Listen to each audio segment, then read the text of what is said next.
This video is sponsored by Wirestock. Now, to be honest, this is probably one of the most exciting comparisons I've been wanting to do because if you guys know me, I use action cameras a lot and not necessarily always for just action sports or action things. I use it for daily documentation of pretty much everything I do. So while I have been using the Action 3 for a little while, I did want to take my time and make sure I put the GoPro through its paces before I put these two head to head. So in this video, let's go through those things that you're going to want to know if you're looking for an action camera, looking for one of these two, which one should you get? So right off the bat, that brings me to the very first question. Who are these cameras for? Why would I want to pick up an action camera if I can just use my phone? Now, the reason why I bring up a phone is because why would you want to bring another camera with you if you do have a phone? But a lot of times when people ask me, hey, you know what? I want to go out. I'm going on a family trip. I'm going into the water. I'm going to Hawaii. I'm going any other place that I do want to use my camera, but I don't want to necessarily use my phone.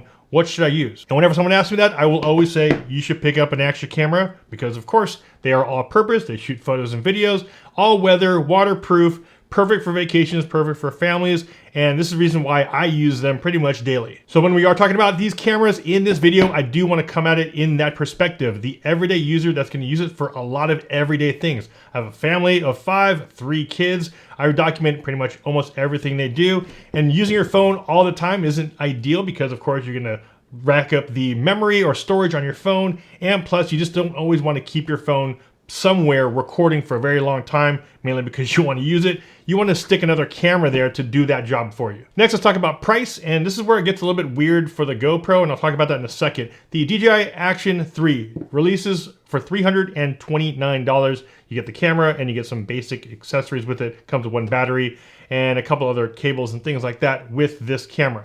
The GoPro Hero 11 comes in at $499. Now, I know on their website, they have a big $399, but what that's letting you know is that it's $399 on their website if you sign up for their subscription model. So when looking at the price, it looks like you're saving $100, but what's weird about their website is that it says you're saving $150, but if I toggle that $150 off, which will normally say $549. If I toggle it off and then it says $499 now. So how do you, I don't get where it says say $150 and then it raises the price but then lowers it. I definitely think it's a deceiving way to market your camera by putting a lower price in there because for sure you're gonna be like, oh, well, why wouldn't I want to save $100? Well, you are saving $100 up front. The idea is for them, they're gonna get you on the back end. Now, when it comes to video resolution, the GoPro does edge that out spec-wise at 5.3K, 60 frames a second. The Action 3 shoots at a maximum 4K, 120 frames a second. Most of the stuff I do shoot is in 4K, so if you are able to not only shoot in 4K, but preview your footage back in 4K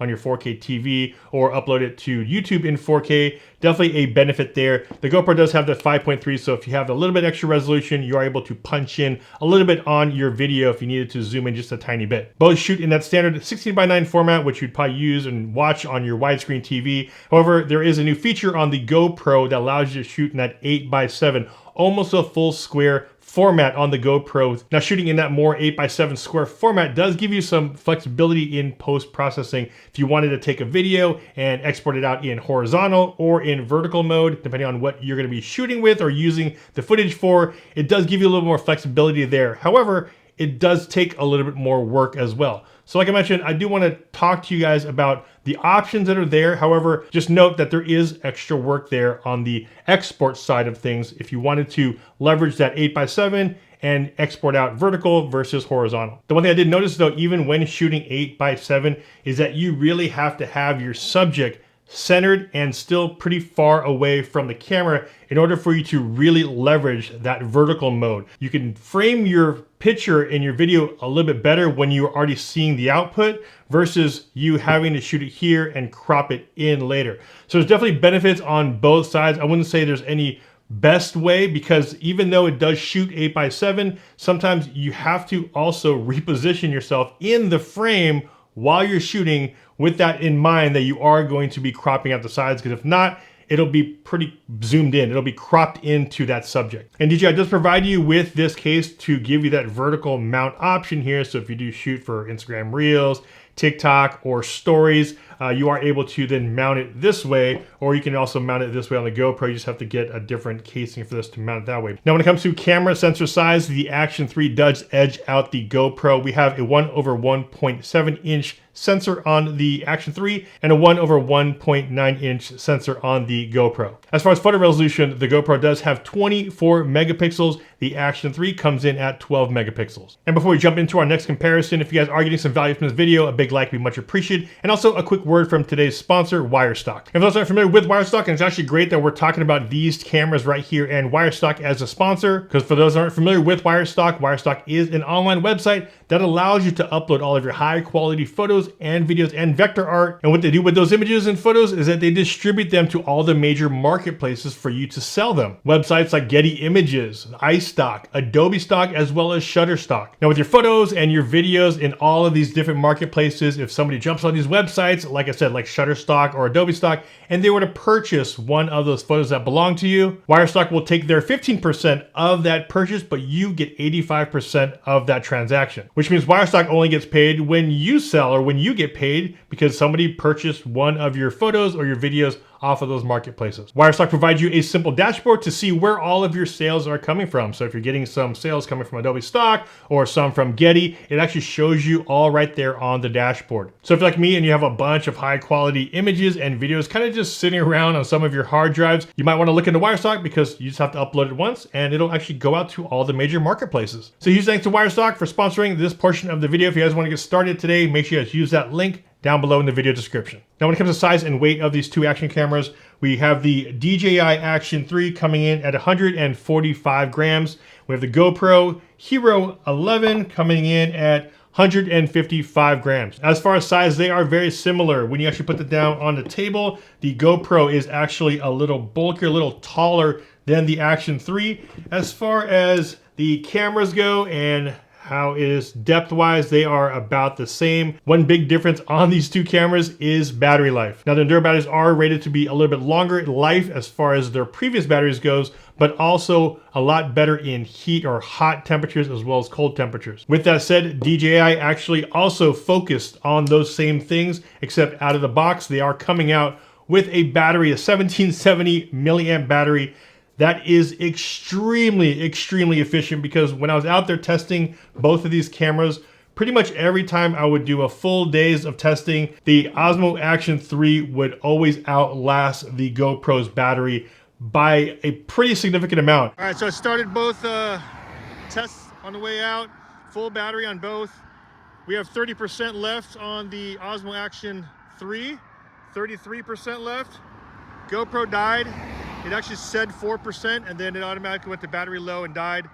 So 30% more still left on the Action 3 compared to the GoPro Hero 11. Now, of course, why do you want action cameras? Because they can take a beating, and these are, of course, waterproof. The GoPro is rated to go up to 33 feet, and the DJI Action 3 is rated to go 52 feet, a little over 50 feet in depth without either one of these having a case. So as far as depth goes, the Action 3 does take it over the GoPro. One of the nice things about the Hero 11 is that out of the box, they are releasing it with 10-bit color. Now DJI did say in their October update or their firmware update that's coming up, they are going to be releasing 10-bit on the Action 3. As far as picture profile goes, the GoPro does have vibrant, normal, as well as a flat mode. The flat mode is very similar to what the Action 3 has, which is called D-Cine-like. Now, of course, when it comes to video quality out of these two cameras, you are not going to be disappointed with either one of these. I've shot multiple videos on my channel with just action cameras using both the Hero 10, well, the one that came out before this one, as well as the Action 2.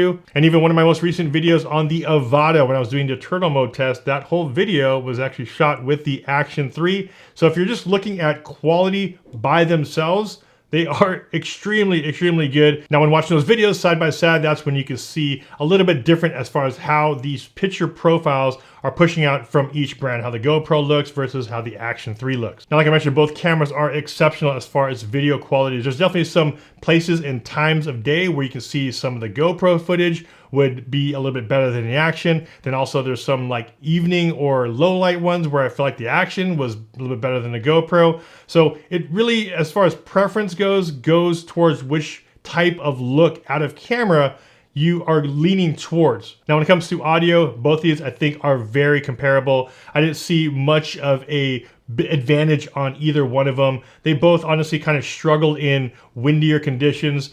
All right, how does the audio sound on these two action cameras right here?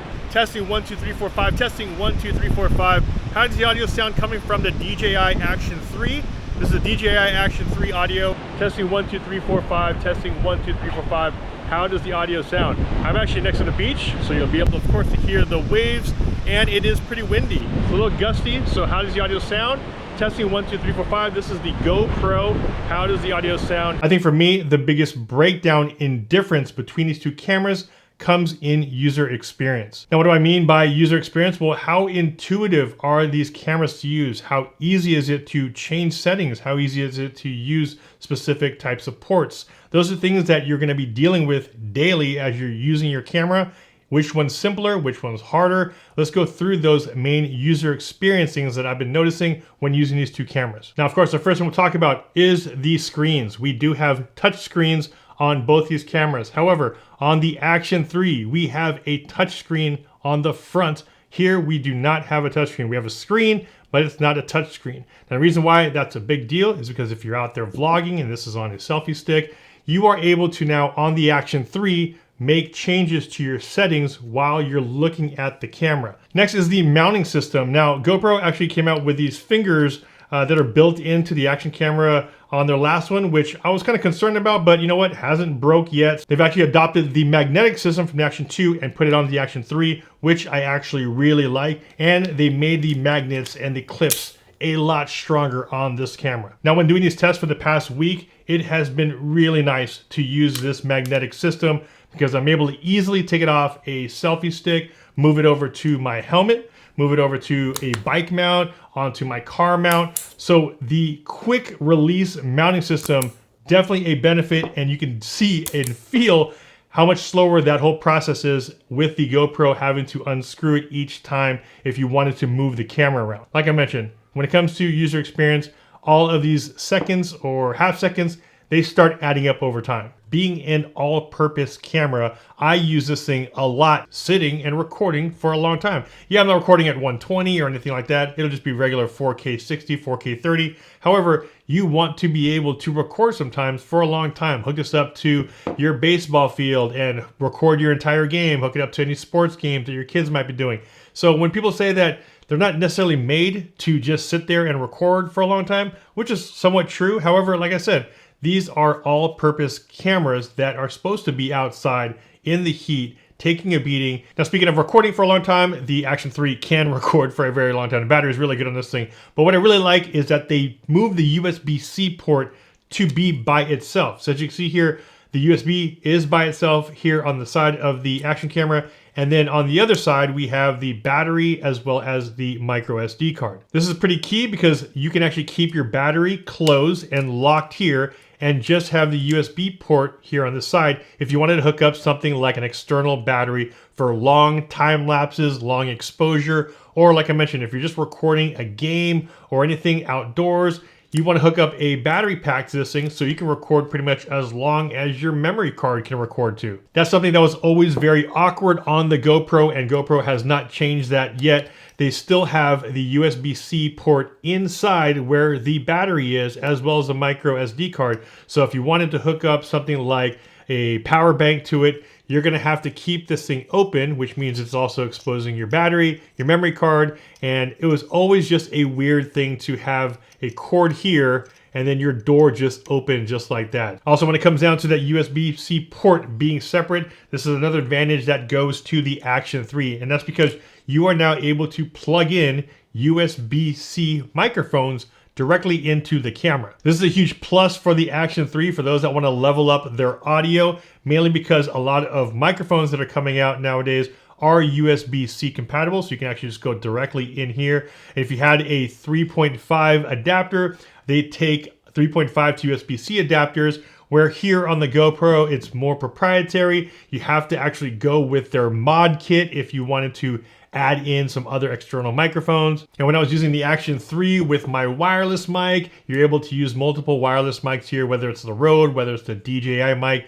Super simple, super clean setup. Just plug this right in here, and then you're able to use a wireless setup with the Action 3. Another thing that DJI has over the GoPro when it comes to user experience is that quick switch button here on the side. I really like the fact that they have a physical button, because if you are out there in something that's wet or it's dirty, you actually can easily press the button here on the side, versus the GoPro. They have something that's similar as far as the quick switch goes, but it's more of a double press. You have to press the side button and then the top button, and then you have to press the side button again to switch through which one you want to choose. A lot more difficult here and a lot simpler here on the Action because they have a dedicated button for it. Now, speaking of speed, one thing I did notice when I was out there testing both of these is the speed of recording. Well, on the GoPro, it's called quick capture, and on the Action 3, it's called snapshot, which means when you press record, if the cameras are both off and you press record, getting up and running and recording, as you can see right there, the Action 3 is a little bit quicker than the GoPro. That might seem like not that big of a deal, but honestly, when you're playing with these side by side and you see the difference in record speeds, things like that, again, time just starts adding up. But the thing I did notice is that when I hit stop on both of them, the GoPro, as you can see, stops. The Action 3 actually gives me a couple seconds to keep the camera on, which means now I can already go through my menus. I can do what I need to do here, where the GoPro, I now have to restart it again just to at least get back to the menu system. Now, when it comes to image stabilization or electronic image stabilization, these two cameras here are pretty much on par with one another. Both of these have internal electronic stabilization, and both of these also have a mode here, which is horizon lock on the GoPro, and then you also have the horizon steady on the Action 3, which allows you to then turn your camera 360 all the way around, and the horizon will stay nice and level. Your video, so you can actually use the Memo app to see what the camera sees. So if this is on your helmet and you want to see what the camera sees, you can actually open up the Memo app and you can actually see on the app itself what your camera sees. And the great thing about that is when you hit record, you can still see what the camera sees on your mobile phone. This is something that they still haven't fixed yet on the GoPro. And I don't know if they are, because even on the GoPro 10, you weren't able to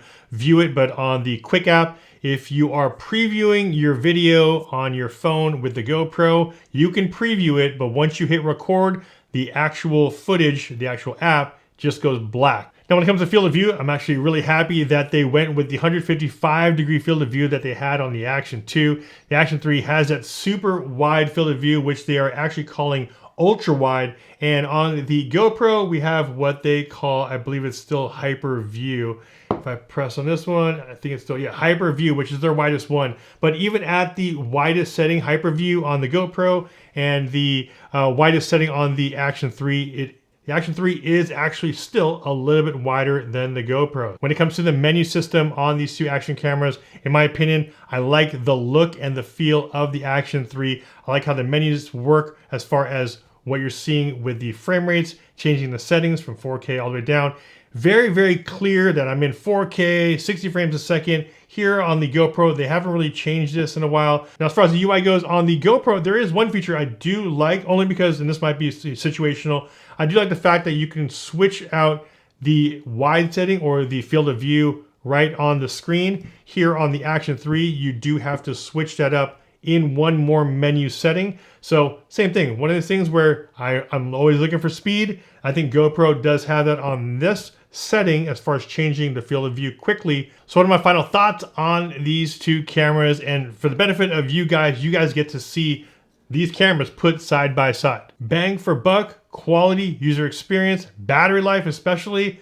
I don't think you're gonna go wrong with the DJI Action 3 over the GoPro Hero 11. If you're out there looking for an all-purpose type of camera and you don't want to use your cell phone, definitely these two are the best options for you. As always, if you guys got some value from this video, a big like would be much appreciated. Also, thanks to our sponsor of this video, Wirestock. Make sure you guys check out those links down below in the video description. This is Ultra Stasio with FlytPath.com. I'll see you guys in the next video. Take care.